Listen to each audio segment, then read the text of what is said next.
Salut! Aujourd'hui, je vous présente 12 conseils pour naturelles débutantes. Conseil numéro 1. Les cheveux ne répondent pas directement aux produits. Il faut continuer à faire les soins. Il faut un minimum de, je pense, 10 semaines pour voir une réelle différence dans l'aspect et le toucher de ses cheveux. Donc si vous continuez à mettre vos produits et que vous trouvez que vos cheveux sont encore secs et ternes et que ça ne boucle toujours pas, continuez à faire des soins.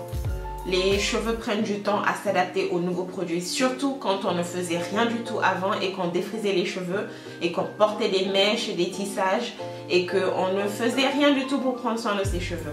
Ça ne vient pas du jour au lendemain, il faut donner le temps aux cheveux de se restaurer, de commencer à répondre aux produits. Deuxièmement, le démêlage n'est pas censé faire mal. Donc quand vous démêlez vos cheveux et que ça vous fait mal au cuir, c'est que vous êtes en train de vous arracher les cheveux et c'est pas bon. Il faut démêler tout doucement sans se faire mal. Les cheveux crépus ne font pas mal. Conseil numéro 3, au début le cuir fait un peu mal. Je sais toujours pas pourquoi ça se fait. Ce qui se passe, c'est que la première année, en fait, donc on a le cuir qui des fois fait vraiment mal. Juste aucune idée pourquoi. Il y a des explications comme quoi c'est en train de se régénérer après les défrisages. Même au toucher, on sent que voilà, ça fait mal. Comme si on venait d'avoir de nouvelles tresses. C'est vraiment bizarre. Ça passe au bout de quelques mois, au bout de à peu près une année. Conseil numéro 4. Les cheveux poussent. Nos cheveux aussi peuvent pousser et n'ont pas de limite.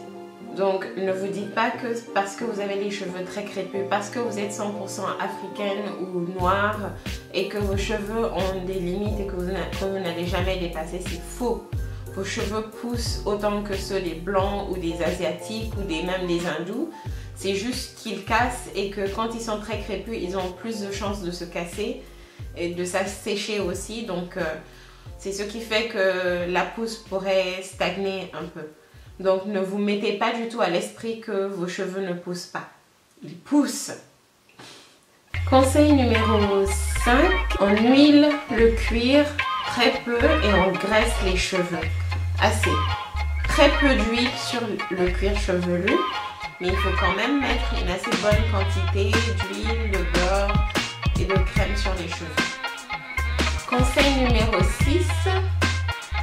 On ne compare pas ses cheveux à ceux d'une autre fille. Il faut aimer ses cheveux tels qu'ils sont sur sa tête et c'est seulement comme ça qu'on va progresser dans son aventure capillaire pour atteindre ses objectifs capillaires. Conseil numéro 7, il faut chercher un hair crush. Un hair crush, c'est une fille, une youtubeuse, une blogueuse qui aurait la même texture de cheveux que vous, qui pourrait vous aider à patienter le temps d'avoir la même longueur ou le même volume. Donc ce qu'il faut faire, c'est chercher quelqu'un, une fille qui a à peu près les mêmes cheveux que vous et puis demander conseil ou regarder comment elle fait, les produits qu'elle utilise pour qu'il marche pour elle, parce que en général si vos cheveux se ressemblent beaucoup, les produits aussi que vous utilisez seront à peu près les mêmes et ça marchera pour vous aussi. Conseil numéro 8, il faut démêler au doigt. C'est très important de démêler au doigt, surtout pour les cheveux très crépus comme les miens. Il faut démêler au doigt le plus souvent possible. Conseil numéro 9, il faut faire de la low manipulation, c'est-à-dire qu'il faut manipuler vos cheveux le moins possible durant votre aventure si vous voulez atteindre les longueurs comme BSL ou Waistland. En tout cas, si vous voyez que vos cheveux commencent à stagner, il faut vraiment pratiquer cette low manipulation. C'est seulement ça qui pourra vous aider à atteindre des longueurs. Conseil super important, donc faites des tresses, des tissages, enfin pas des tissages, des nattes et puis ou des twists, les trucs avec vos cheveux même, vous les montez. En fait, les laisser libres comme ça, même en chignon, ça ce n'est pas une coiffure protectrice. Donc il faut les laisser en coiffure protectrice sans mèche pendant de longues périodes, à peu près 3 semaines. Conseil numéro 10, il faut éviter les tissages, lissages, coloration, rajout, tresse serré, chignon serré, texturizer, défrisage, lissage brésilien ou même les blowout, il ne faut pas trop en abuser. Si vous voulez atteindre les longueurs et que vous avez les cheveux très crépus, il faut éviter ces choses-là parce que ça cause de la casse. Vous pensez que je rigole, mais j'ai les cheveux hyper crépus et secs. Cela fait des années que je les hydrate et ça ne va jamais changer, ils seront toujours secs. Là tout de suite, ils sont secs. C'est tout. Donc on fait avec et puis on fait tout ce qu'on peut pour ne pas les sécher encore plus.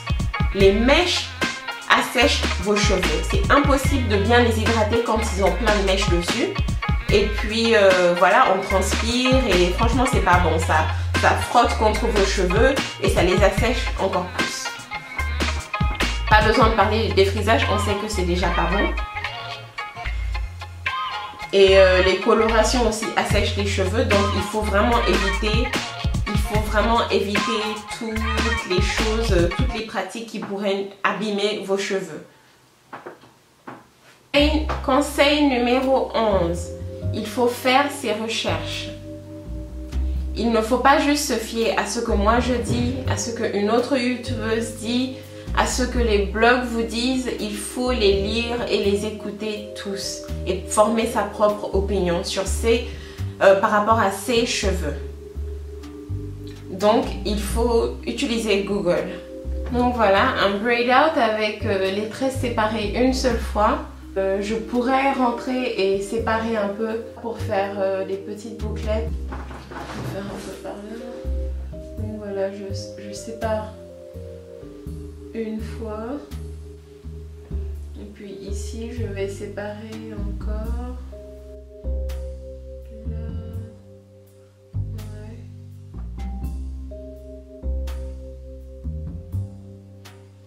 Pour faire les tresses, j'ai utilisé le beurre Natural Dada que je fabrique moi-même en vente sur Etsy et sur Facebook. Donc les liens sont dans la barre de description. Il est pas mal le braid out quand même avec le beurre, hein. J'aime beaucoup. Je trouve que mes boucles sont bien définies. Je les ai fait sur cheveux propres et très mouillés.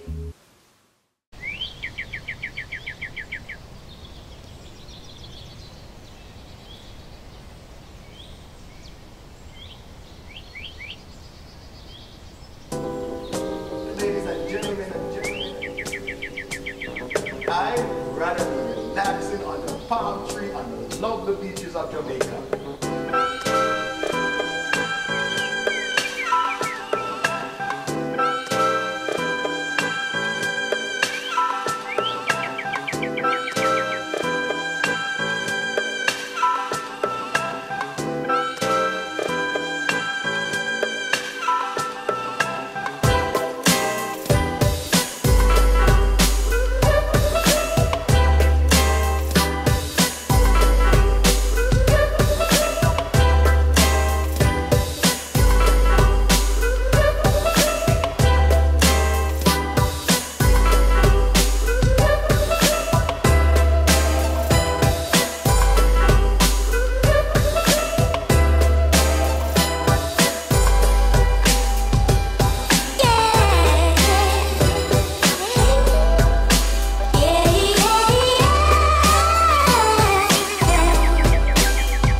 Donc, ce que je disais, il faut porter ses cheveux crépus pour pouvoir s'y habituer et enfin se trouver belle avec. C'est normal qu'au début on trouve ça encore moche si on était habitué à porter ses cheveux lisses, des tissages de cheveux lisses. On n'a presque jamais vu ces vrais cheveux crépus. Donc, il faut les porter